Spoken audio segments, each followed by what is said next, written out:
লোকসংস্কৃতির ঐতিহ্যবাহী এবং গুরুত্বপূর্ণ শিল্প পুতুল নাচ বা পুতুল নাট্যের ইতিহাস সুদীর্ঘ। প্রাচীনকাল থেকেই বিনোদনের মাধ্যম হিসেবে বিশ্বজুড়ে জনপ্রিয়তা অর্জন করেছে পুতুল নাচ। পুতুল নাচ মূলত একটি লোকনাট্য। সমাজের বাস্তবতা, শিক্ষামূলক বার্তা, রূপকথা, গ্রামীণ লোকাচার কিংবা লোককাহিনীকে শৈল্পিক রূপে উপস্থাপন করা হয় পুতুলের মাধ্যমে।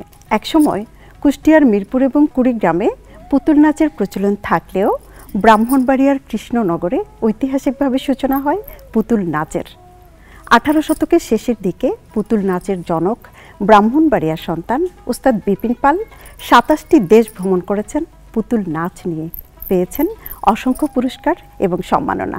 পৌরাণিক কাহিনী অবলম্বনে পরিচালিত ব্রাহ্মণবাড়িয়ার পুতুল নাচ শিল্পটি এখন বিলুপ্তপ্রায়। আর্থিক সংকটে পুতুল নাচিয়েরা করছেন পেশা পরিবর্তন। গ্রামীণ সংস্কৃতির প্রাচীন ঐতিহ্যগুলোকে প্রচার প্রসার, সংগ্রহ সংরক্ষণের মাধ্যমে নতুন প্রজন্মের কাছে তুলে ধরতে হবে আমাদেরকেই। বিভিন্ন উৎসব, পার্বণ, শিক্ষা প্রতিষ্ঠান কিংবা সরকারি বেসরকারি উদ্যোগই পারে বিলুপ্তির হাত থেকে রক্ষা করতে আমাদের ঐতিহ্যবাহী পুতুল নাচকে। সুপ্রিয় সুধী, বাংলার বিলুপ্তপ্রায় লোকসংস্কৃতি নিয়ে বাংলাদেশ টেলিভিশনের নিয়মিত অনুষ্ঠান লোকগানের আঙিনায় সাদর আমন্ত্রণ জানাচ্ছি আমি সৈয়দা আঁখি হক। লোকগানের আঙিনায় আজকের পর্বে থাকছে পুতুল নাট্য। পর্দার অন্তরালে থেকে চমৎকার একটি প্রেমাখ্যান উপহার দেবেন রাজশাহী থেকে আগত বাঁচার আশা পুতুল নাট্য দল। দর্শক, আমার কিন্তু তর সইছে না, চলুন উপভোগ করি মধুমালা মদন কুমারের পুতুল নাট্য। আমি তোমার এই রং বাজারে রং করা, আমি তোমার এই রং বাজারে রং করানো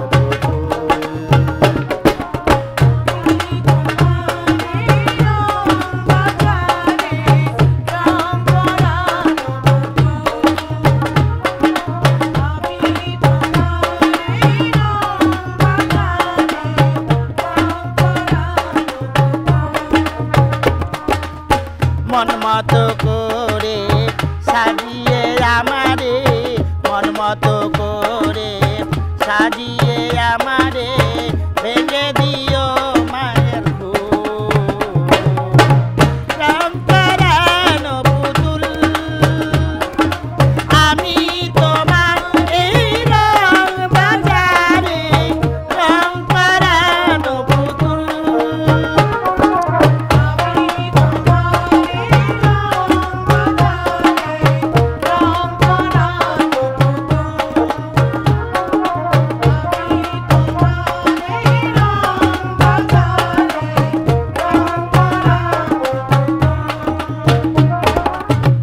দাদু, ও দাদু, দাদু তুমি যে গান গাও, আমি নাচ করি, আমাদের আগের মতো আর এই পুতুল নাচ কেউ দেখতে চায় না, মেলা খেলা নেই, বলো তো দাদু, তাহলে তুমি আমাকে কিভাবে মানুষের মতো মানুষ করবে?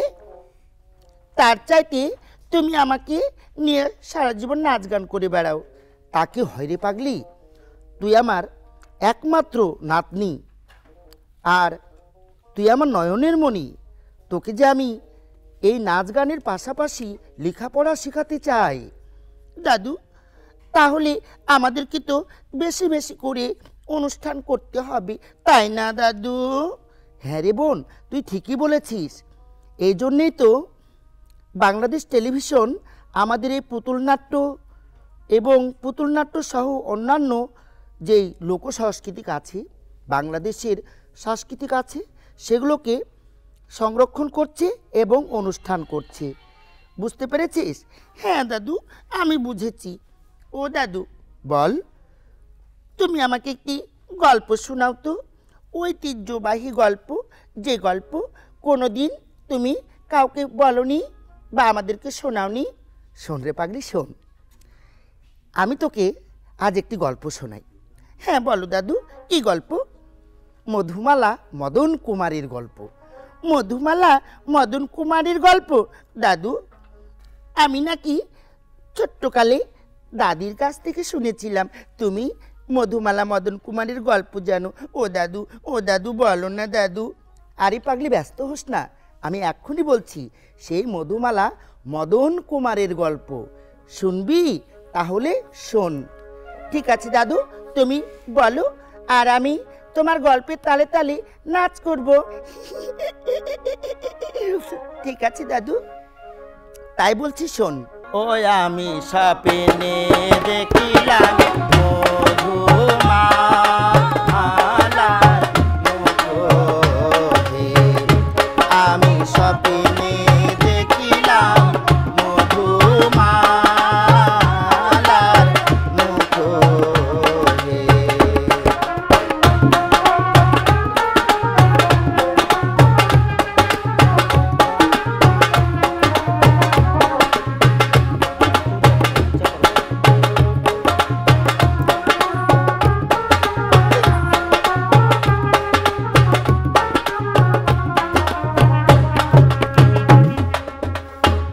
আর শোনেন শোনেন দেশবাসী, শোনেন দিয়া মন, মধুমালা মদন কুমারের কথা করি গো বর্ণন। উজানি নগরের রাজা ছিল দণ্ডেকধর, তাহার ঘরে নাই রে সন্তান, নাই রে বংশধর। অনেক কান্নাকাটি করে সৃষ্টিকর্তার কাছে, একটি সন্তান হলো গুরুর কৃপা করে। সেই সন্তান হয় গুরুর বাক্য মতে। বুঝলি রে নাতনি? হ্যাঁ দাদু, বুঝেছি। 21 বছর সন্তানের মুখ পিতা না দেখিবে। কেন দাদু? সেই কথাই তো বলছি রে পাগল, ভালো করে শোন। ওরে 21 বছর সন্তানের মুখ পিতা না দেখিবে, চন্দ্রে সূর্যের আলো সেই কুমারে নাহি দেখিবে। 21 বছর থাকতে হবে পাতাল মহলে, রাজার হুকুম মতে একটি পাতাল মহল গড়েছে। মদন কুমার নামটি তাহার পিতাতে রাখে, একদিন বাকি থাকতে কুমার বাহিরেতে আসে। রানী রেখে বলে, বাবা বাবা ওরে বুকের ধন, কেন বাহিরে এসেছো বাবা, কিসের কারণ? মদন কুমার বলে, মাতা আপনারে জানাই, আর যাব না পাতাল মহলে, আরে যাব না। ও আমি স্বপ্নে দেখিলাম মধুমালার মুখে, আমি স্বপ্নে দেখিলাম মধুমালার মুখে।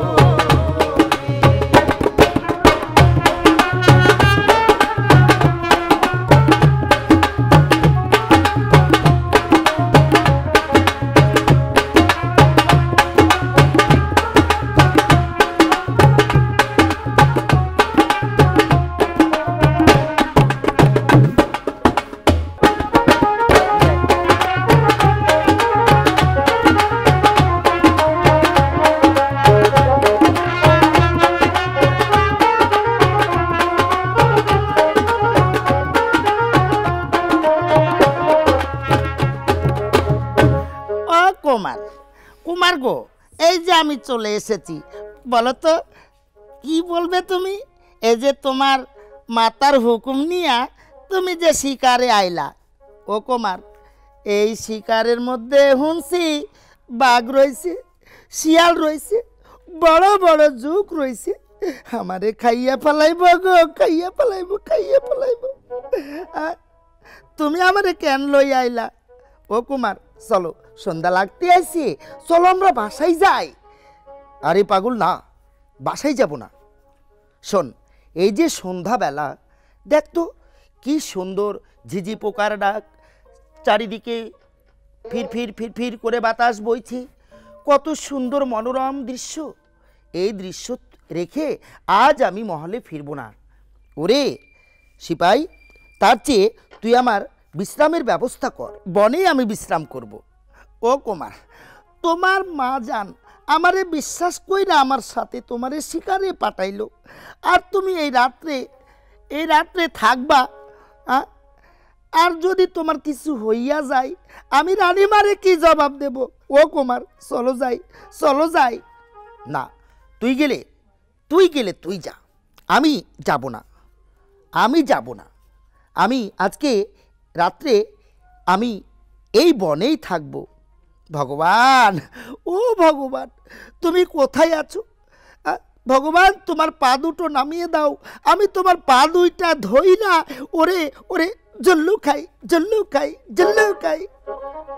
কুমারের লগে আমারও থাকতে হইব।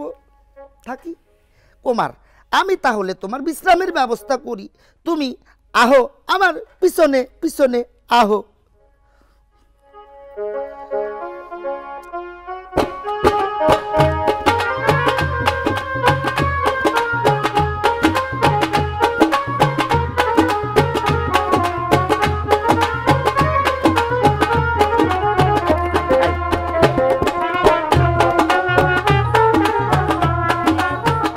মদন কুমার শিকারেতে এসে রাত্রি যাপন করে, এই সময়তে আকাশ থেকে দুটি পরি নেমে আসি। ওরে নীল পরি বলে, নাল পরি দিদি, আজ কেন বনের মাঝে এত আলো দেখি? দিদি গো দিদি, প্রতিদিন তো আমরা আকাশ থেকে এই বনে নেমে আসি, আমরা ফুল তুলি এবং মালা গাঁথি, নিজের মালা নিজেই পরি।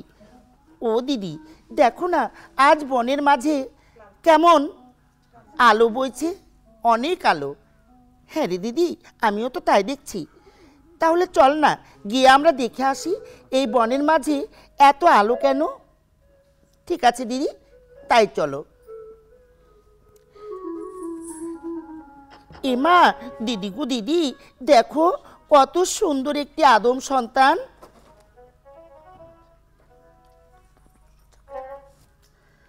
বাহ, অনেক সুন্দর দিদি, এত সুন্দর মানুষ তো আমি আগে কখনো দেখিনি। দেখছো দিদি, তার রূপের আলোতে সারা বন যেন আলো হয়ে গেছে। ও দিদি, চলো না আমরা তাকে আমাদের পরিস্থানে নিয়ে যাই, নিয়ে যে রেখে আমরা প্রাণ ভরে দেখব। দূর পাগলি, আমাদের পরিস্থানে যে এ আদম সন্তান কি করবে? স্থান পাবে না। দিদি, তাহলে কি এই সুন্দর মানুষের কোনো সুন্দর জুড়ি আছে? আছে রে দিদি, আছে। দিদি কোথায় আছে দিদি, তুমি আমাকে বলো না দিদি, আমি শুনতে চাই। শুনবি? তাহলে এই যে বলছি, তুই শোন।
মধুমালা, দিদি তুমি যার রূপের বর্ণনা করলে সে কাঞ্চননগরে থাকে। দিদি গো দিদি, চলো না এই কুমারকে নিয়ে যাই, নিয়ে যেয়ে ওই সুন্দর নারীর পাশে রেখে দুইজনকে দেখব কেমন মানায়। দূরপাগলি, আমরা যদি ওকে নিয়ে যাই, নিয়ে যে ওর পাশে রাখি, আর যদি ঘুম ভেঙে দুইজন দুজনকে দেখে, তাহলে যে ওরা চিরদিনের জন্য বন্ধনে পড়ে যাবে, সে দেখা যাবে। চলো না দিদি, আমরা নিয়ে যাই। ও দিদি চলো না। না মুখ পুরি, তোকে নিয়ে আর পারলাম না। ঠিক আছে, নিয়ে চল।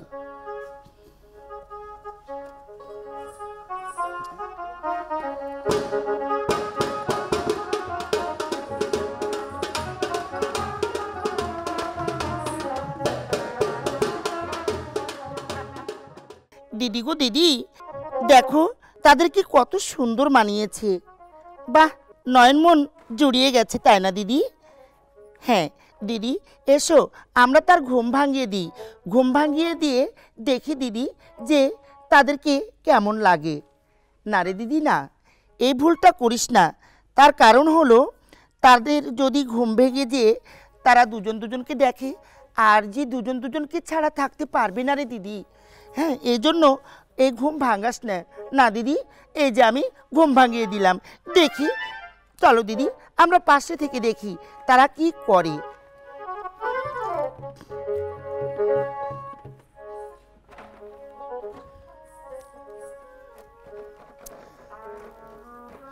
কে কে তুমি? তুমি কে?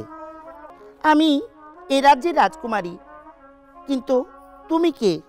আমি একই দেখছি।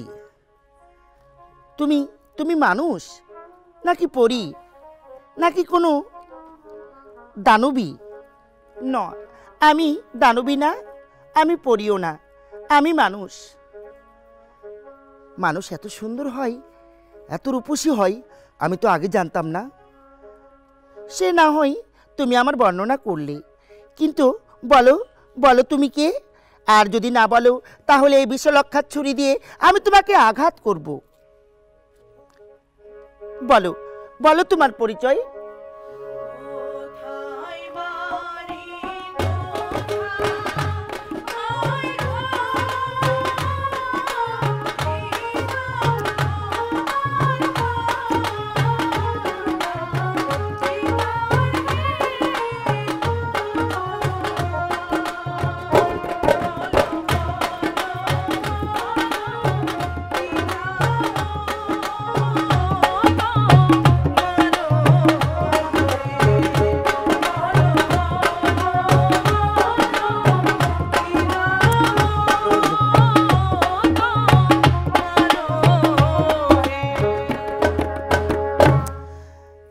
আমি তাই আমার পরিচয় তোমাকে দিচ্ছি কন্যা।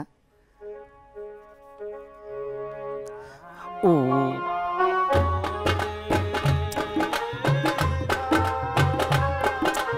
নামে রাজা দণ্ডকে ধরো হে কন্যা, আমি তাহার পুত্র নামে মদন কুমার হে। আমি তাহার পুত্র নামে মদনী কুমার হে। রাজকন্যা, এ কি আমি সত্যি দেখছি রাজকন্যা, নাকি স্বপ্ন দেখছি? আমি সে জানি না কুমার। তবে তবে তোমার পিতামাতার নাম কি এবং তোমার রাজ্যের নাম কি? বলো বলো, তুমি তোমার পরিচয় আমাকে দাও কন্যা।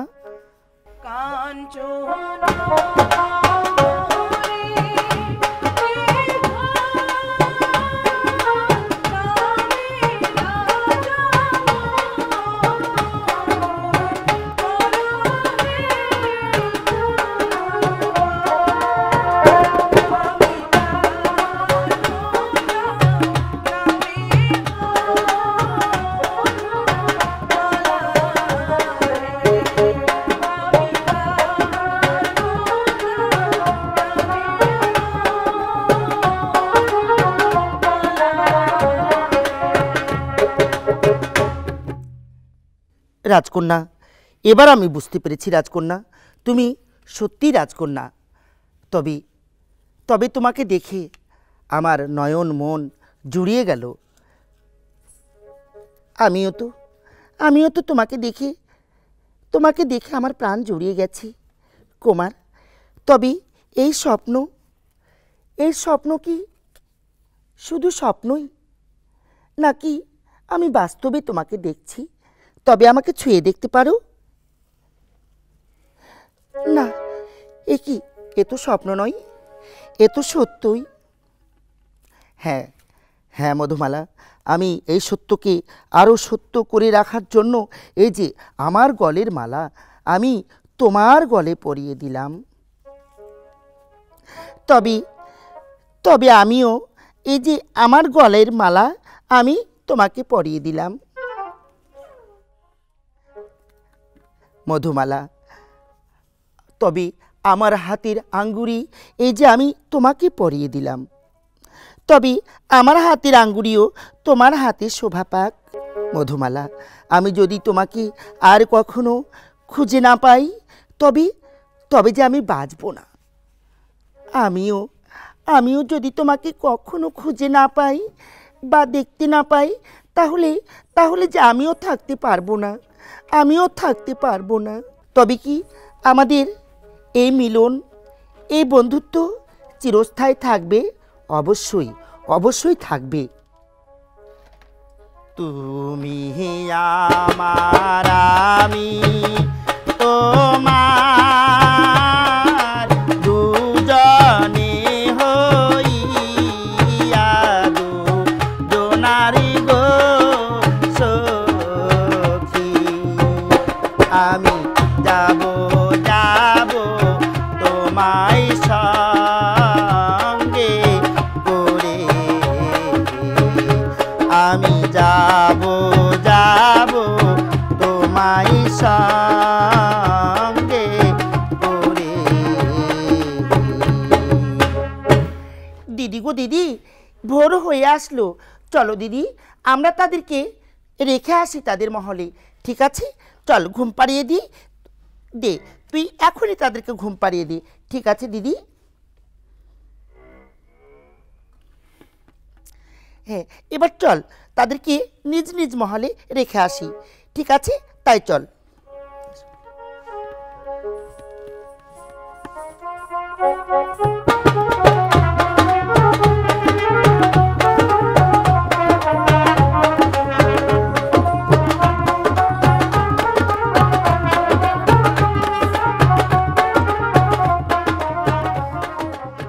বাবার রাজকুমার, তোমার কি হয়েছে বাবা? আমি সিপাহের মুখে শুনলাম তুমি নাওয়া খাওয়া ছেড়ে দিয়ে এ কি হাল করেছো। তবে তোমার কি হয়েছে বাবা? তুমি আমাকে বলো বাবা, তুমি আমাকে বলো। মাগো, আমি যে কি বাবা, তুমি আমাকে বলো। ও আমি স্বপ্নে দেখিলাম মধুমালার মুখ হে, আমি স্বপ্নে দেখিলাম মধুমালার মুখ হে। বাবা, তুমি স্বপ্ন দেখেছো? তুমি স্বপ্ন দেখেছো? স্বপ্ন তো স্বপ্নই, স্বপ্ন কোনো দিন বাস্তব হয় না বাবা, বাস্তব হয় না। স্বপ্ন যদি মিথ্যা হইতো আংটি কেনে বদলি হলো গো মা জান। আমি স্বপ্নে দেখিলাম মধুমালার মুখ হে, আমি স্বপ্নে দেখিলাম মধুমালার মুখ হে। বাবা কুমার, কই আমি তো তোমার গলে কোনো নতুন মালা দেখছি না। তুমি স্বপ্ন দেখেছো? আংটি কেন বদলে হলো গো মা জান। আমি স্বপ্নে দেখিলাম মধুমালার মুখ হে, আমি স্বপ্নে দেখিলাম মধুমালার মুখ হে। রাজকুমার, তুমি যাকে স্বপ্নে দেখেছ তার নাম করছো সে মধুমালা, কিন্তু কোথায় তার বাড়ি, কোথায় তার ঘর, কি তার বংশ পরিচয়, তুমি আমাকে বলো বাবা, তুমি আমাকে বলো।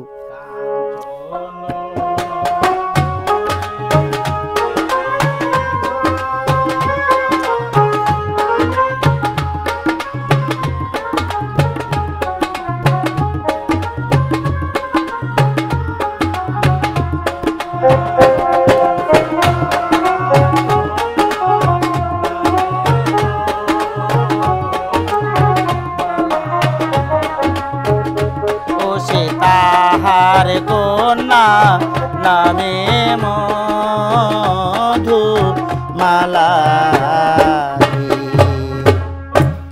কাঞ্চননগর? রাজকুমার, কাঞ্চননগর সে তো অনেক দূর বাবা।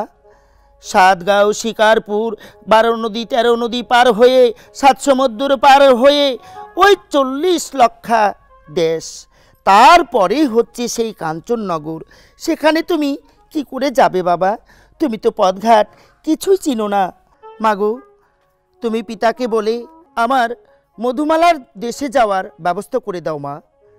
ঠিক আছে বাবা, তুমি একটু বিশ্রাম করো গিয়ে, আমি তোমার পিতাকে বলে দেখি কি করা যায়।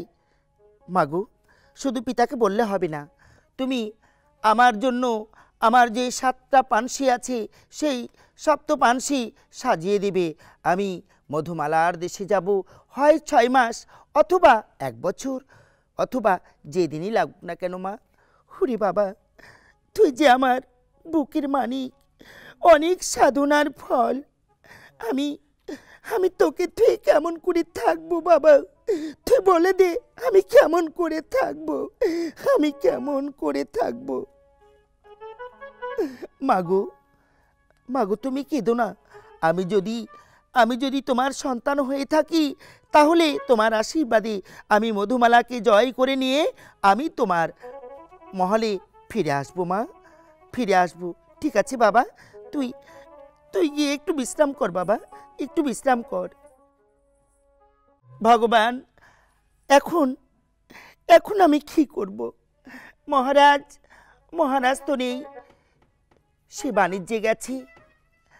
তবে কি আমি, ওহে মাঝি মাল্লাগণ, তোমরা সপ্তডিঙ্গা সাজিয়ে দাও, আর 6 মাসের জন্য খাবার, আশাক, পোশাক, আসবাবপত্র যা লাগে সম্পূর্ণ তোমরা নৌকাতে নিয়ে নাও। আমার মদন কুমার যাবে সেই কাঞ্চননগর মধুমালার দেশে, তোমরা নিয়ে যাবে। যাও, তোমরা নাও সাজাও।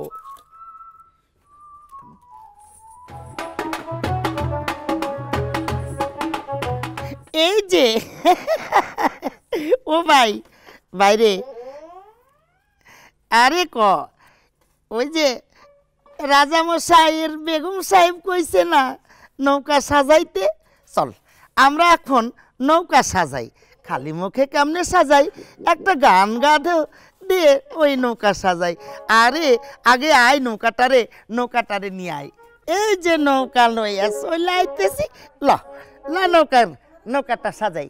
সাজিল রে নৌকা, সাজি নানা রঙের পানসি, সাজিল রে পানসি, সাজিল রে। সাজিল রে পানসি, সাজে নানা রঙের পানসি, সাজিল রে পানসি, সাজিল রে।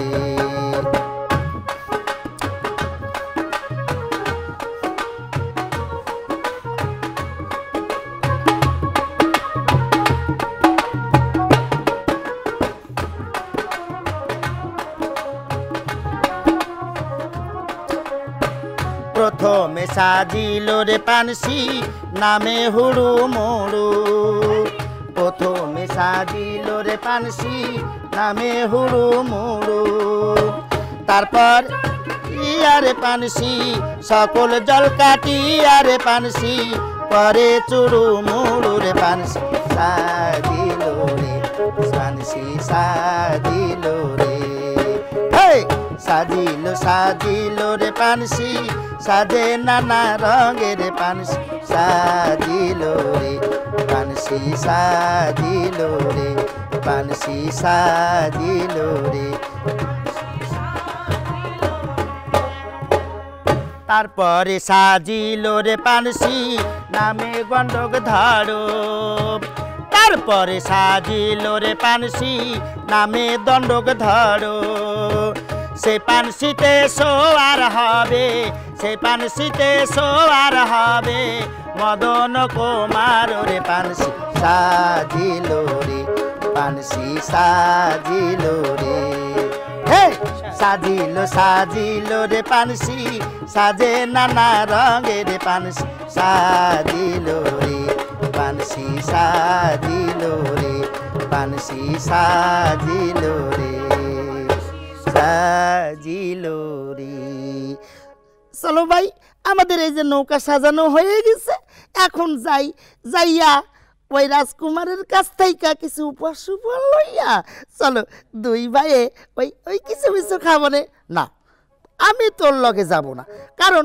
ওরে শালা তুই নিশা খাস তোর সাথে যদি আমি যাই তাহলে আমিও নিশা খাওয়া ওই শিক্ষা লমু না ওই জন্য আমি যাব না তোর লগে এই আমার লগে তুই আয় ঠিক আছে কপাল যখন বাইয়ে পড়ছে তখন তো মাইনা নইতেই হইব সবাই সজাই পানসি সাজিল রে পানসি সাজিল রে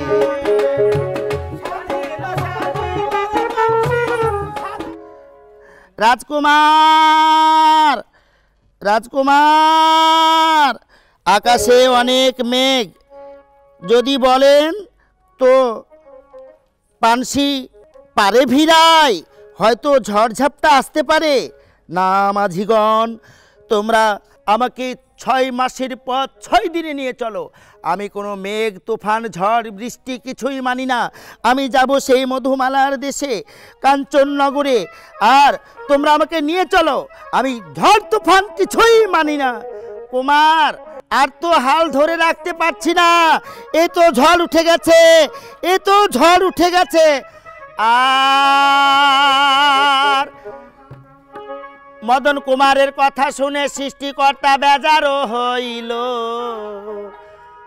ওরে কাল বৈশাখী ঝড় সেদিন ওই নদীতে উঠিল ওরে নৌকা ভেঙে সেদিন 7 টুকরা হয়ে গেল রাজকুমার ভাসতে ভাসতে আজ চতুরী রাজার দেশে গেল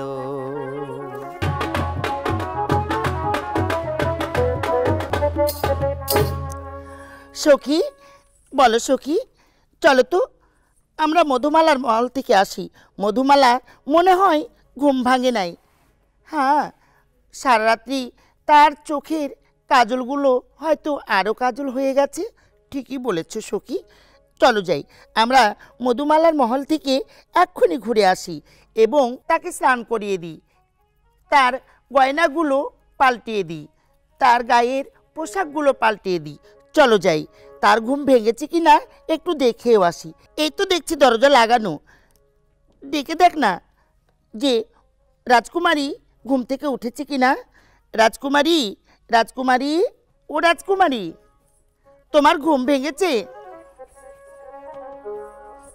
ওঠো রাজকুমারী এই যে দেখো কত বেলা হয়ে গেছে কুমার কুমার কোথায় কোথায় গেল কুমার রাজকুমারী কিসের কুমার কে কুমার এখানে তো আমি ছাড়া কেউ নেই না সখী এখানেই ছিল এখানে আমি আর সে কুমার রাজকুমার দুইজন পাশাপাশি বসেছিলাম কত কথা বলেছি সখী রে সে কোথায় গেল না রাজকুমারী তুমি নিশ্চয়ই স্বপ্ন দেখেছ স্বপ্ন আমি কি তবে সত্যি সত্যি স্বপ্ন দেখেছি।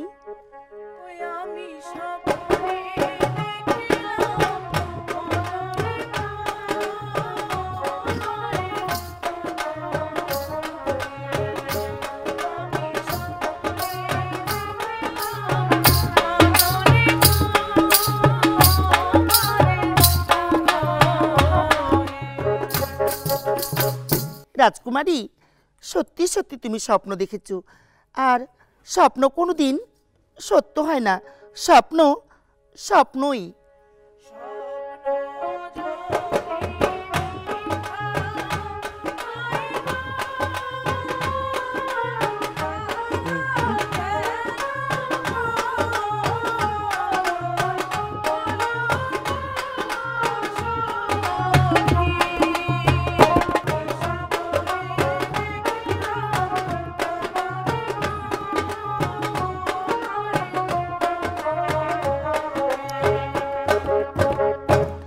রাজকুমারী, তুমি সত্যি বলছো? হ্যাঁ রে সখী, এই দেখ আমার সেই গলের মালা। এই মালা আমার তো নয়, এই মালা আমাকে কে দিল? তারপরে আরও জানিস না সখী, তুমি তুমি নিশ্চয় স্বপ্ন দেখেছো, আর স্বপ্ন কোনোদিন সত্য হয় না।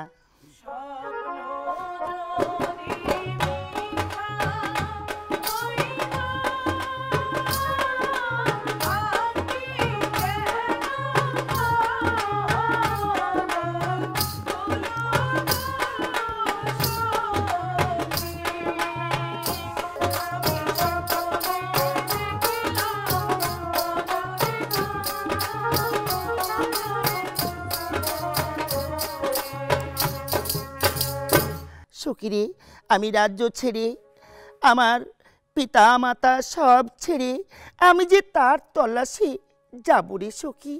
আমি তোমাকে নিয়ে যাচ্ছি, চলো। মা মধুমালা, তুমি আমার একমাত্র কন্যা, আর এই রাজ্যের রাজা আমি, আর তুমি রাজকন্যা। বলো মা, বলো তোমার কি হয়েছে?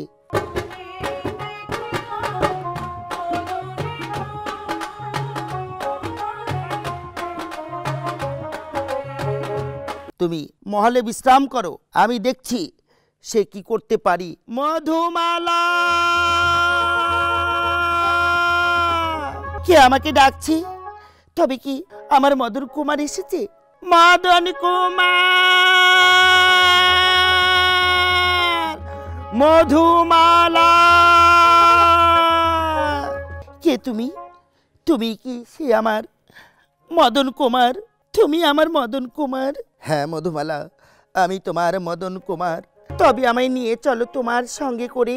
হ্যাঁ মধুমালা, আমি তোমায় নিয়ে যাব, তবে তোমাকে বসাবো হাতিতে, আমি বসবো সেই ঘোড়াতে, বসে আমাদের মহলে আমরা যাব।